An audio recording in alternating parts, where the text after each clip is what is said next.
আজকের মেনু কি তোমাদের?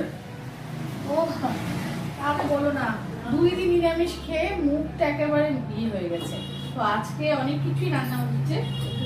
ক্যামেরাটা কাছে নিয়ে এসে দেখায়।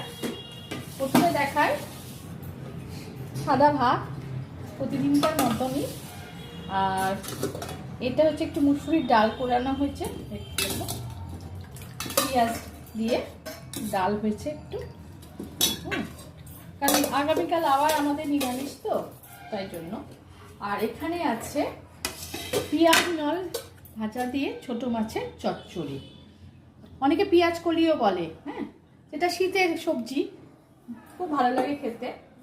আর এটা হচ্ছে রসুন দিয়ে লাল শাক, খাবে তো? আর এখানে অনেকগুলো মাছ ভাজা রাখা হয়েছে, কিন্তু প্রচুর মাছ আনা হয়েছে। আগামী 2 দিন আমাদের নিরামিষ, অনেক মাছ ভাজা রাখা আছে। কেউ যদি ডাল দিয়ে খেতে চাও তো ডাল দিয়ে খেয়ে নিতে পারবে। আর এখানে হয়েছে মাছের ঝোল, এই যে 4 পিস মাছের ঝোল করা হয়েছে। এই হলো আজকে আমাদের দুপুরের মেনু। আপনারা তো দেখে নিলেন কি রান্না হয়েছে। তো এবার আমরা সবাই মিলে খাওয়া শুরু করি।